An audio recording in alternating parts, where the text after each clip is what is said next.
We hope he's learning from his mistakes and some of the Trainwreck sessions. He makes a chaotic neutral over God OC to patronize the party and railroad the plot. That JPEG is not learning. Hey, what's up everybody, it's Shredded Cheese and welcome back to another DnDGreentext video. I love how it's been so long since this started and I still find original name ideas. Anyway, how are you guys doing today? Hope it's all going well, and yeah, smash like, subscribe, and I hope you enjoy the video. Dispose of your cursed items responsibly. Mistakes we have made in-game. So, what mistakes have you all made in-game? I'll start. Player brings in a new character to replace their last one. New character has a cursed ring. The ring gives him regeneration, but makes him cannibalistic, including towards himself. As a roundabout benefit, it means that he doesn't have to worry about finding food, since he regenerates all the flesh that he tears off of his own body. That is really f***ed up, but cool at the same time. God damn it. Fast forward a number of sessions. At some point, the party needs to use a horse for transportation, but its leg is broken. Decide to put the ring on the horse. It heals up almost immediately and then starts eating itself. Whatever, it still helps to get us where we need to go. We forget about the horse shortly thereafter and forget to retrieve the ring from it. Fast forward to the next campaign. Our new characters learn that there's a new breed of monstrous horses that have appeared in the interim period of the two campaigns. They're bloodthirsty to the point of eating any and all meat they can find, including other monsters, each other, and themselves. They also have regeneration. Well, it turns out that the aforementioned horse in the first game got busy breeding with every other horse it could find, and the power of the ring carried over as a mutation for its offspring. So there are now super predator, quasi-immortal horses that are roaming the countryside. Whoops! The DM micromanages party composition. DM tells me to make a new character for the next 3.5 campaign. Tells me to make a level 10 human with an extra feat and that magic is forbidden. He says that magic is dead and it is coming back to the world, so I can exchange it later. Make an unarmed fighter because the DM is infamous for stripping us of gear. I don't know man, I was thinking you'd play barbarian. Ask why he didn't tell me and he just waffles. Make a barbarian who is club focused. I don't know Anon, that seems primitive. Make a spellless ranger from complete warrior. I'm banning that book, Anon. Finally, frustrated, make a rogue. Perfect, Anon. Fast forward to game day. Arrive there, pissed. Okay, we're told we're all adult orphans on a magical island hidden from the world. We are large size and treated like by other villagers. We get into competition at the fair and another player uses cure serious wounds. Ask what he is playing and he tells me that he's a level 10 cleric. Another player has a level 10 sorcerer and another has a regular ranger. I ask what the hell is going on. The DM gets mad and leaves in a huff. DMs and GMs who cannot make up their mind or at least tell people to play something specific when they want that. Yeah, that's just really weird. I mean, he could have simply just told everyone that he wants, I don't know, a cleric, a rogue, and a sorcerer, or whatever, and let them choose who wants to play which. That would have been way better and with way less to complain about, Jesus Christ. DMs are not trained, but rise to the occasion. Tips for a new DM. Bimmy, player who only got into D&D about a year ago. Watching green text videos on YouTube. Hey, that's me, maybe. I don't know. I hope so. See a joke session that makes me chuckle. Be me, again, later that day, going to have a D&D session. DM walks on us last minute. Get in the Discord call anyway. Guys suggest that we do a one-shot. Lightbulb.png. I offer to DM it. Characters are made and the session starts. Improv through most of it and only have a vague outline of what I'm doing. Party really likes it and wants me to turn it into a campaign. My face when I've barely read the books and I've gotten my party to want me to DM with a session about an anorexic vampire turning frogs gay.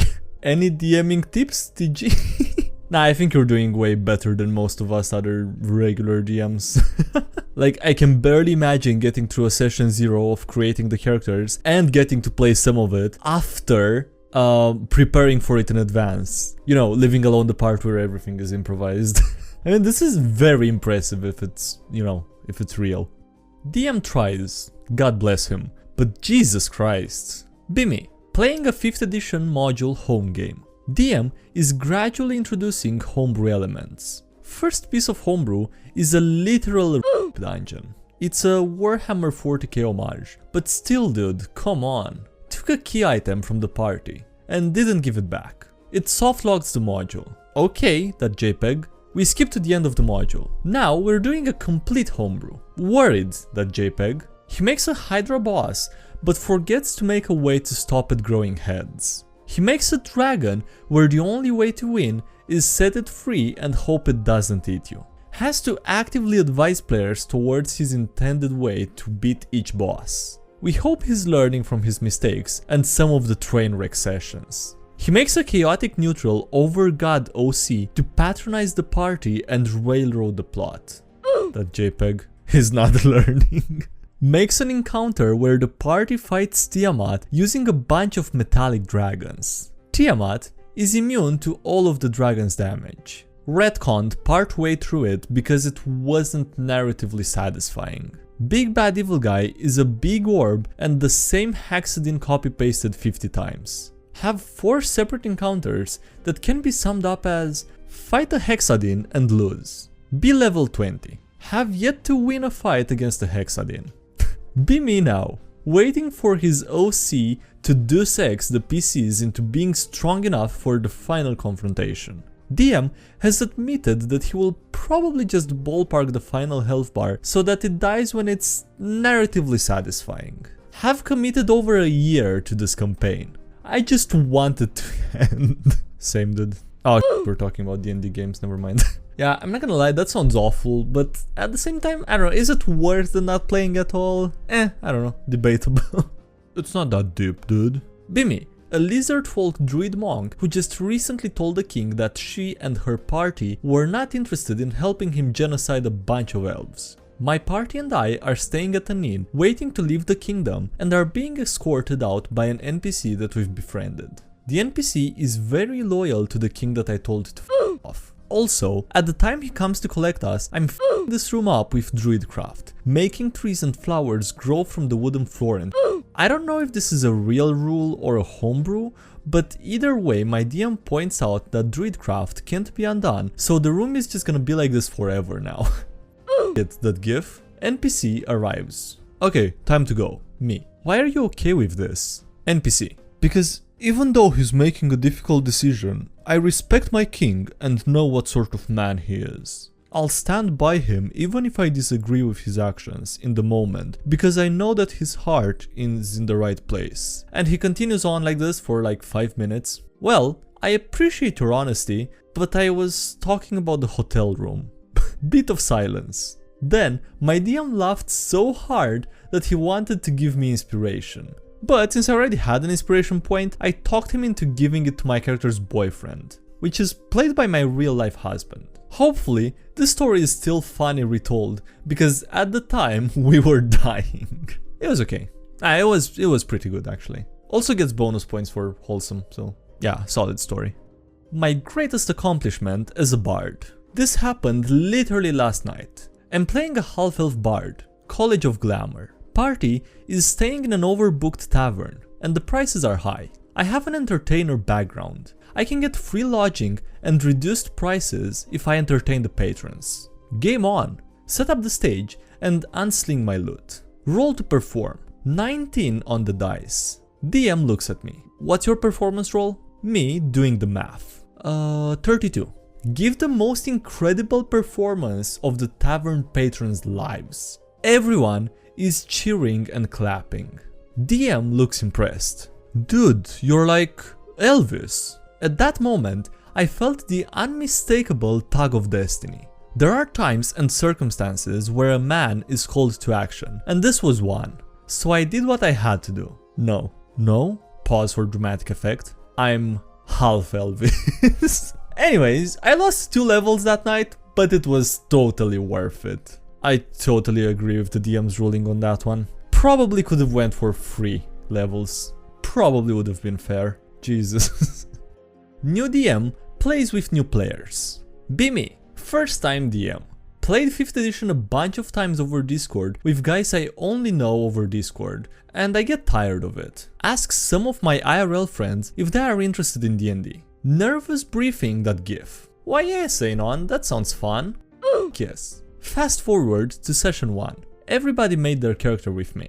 Everybody had a decent backstory. The party has a dragonborn armorer artificer. Another one has a vampire, homebrew, wild magic sorcerer with an homebrew magic table, and another rolled a Shadar-Kai keeper necromancer, homebrew. Human samurai fighter couldn't join in, had something to do. Run them through a homebrew one-shot dungeon in an abandoned temple. It has many pillars holding the place, all of which have scales on them. They overthink a puzzle, but all is still good. They make it to an ancient throne room. Necromancer has to leave and gets sucked into his special trademark backstory, trademark dagger. Artificer finds the passageway that's above the throne. They go through it, circumventing a puzzle with 2 mirrored rooms where they had to put 2 red pots in the same place. Sly bastards, that PNG. They find a room with a large statue of a snake's head, Zahir, and the walls are full of scales. The MacGuffin that they need is inside the statue's mouth, and the mouth is closed. After beating up a gold door that was already open, they read the altar. When Zahir's gaze falls upon blood, he shall welcome us with open fangs. Fonk.jpg. Sorcerer puts her blood into the statue's eyes. Exactly what I wanted her to do. Roll d20. 5 or lower and the statue comes to life and tries to chase them out of the temple. Rolls a 7. Them. Well, they enter a room with a lot of pots. 2 CR2 giant hyenas and 1 CR4 direwolf, reskinned for a dire hyena. They're sleeping. The artificer makes a stealth check to investigate the pots. 17 against a 6 perception from the hyenas. Nice. The sorcerer wants to follow him. 6 on stealth. Uh-oh, that PNG. Well, roll for initiative. Brutal fight that lasts 1 hour. Sorcerer almost dies. Had to roll death saves in the open. Natural 20 and an 11 after 2 failures. That was close.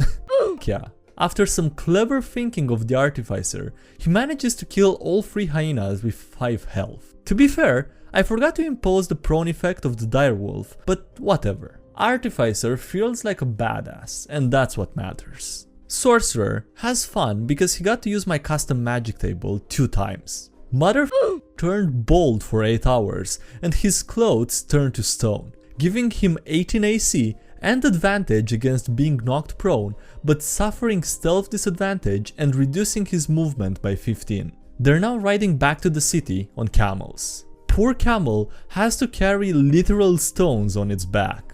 They want to turn the one-shot dungeon into a campaign. Yeah, I think if we get the mechanical stuff and the spells in our heads, D&D is gonna make a lot of fun, says the artificer. Thank you, that gif. That is wholesome and a great note to end this video on. So yeah, if you've made it this far, I hope you enjoyed it. Please consider leaving a like on the video and subscribing for more if you haven't already. Also, thank you to everyone supporting the channel on Patreon, I really appreciate it, so thank you a lot for that. Links below if you want to check out any social media, join the Discord, check out the subreddit, share your stories there, and yeah, that's it. Thanks again for watching and I'll see you next time. Have a great day, bye!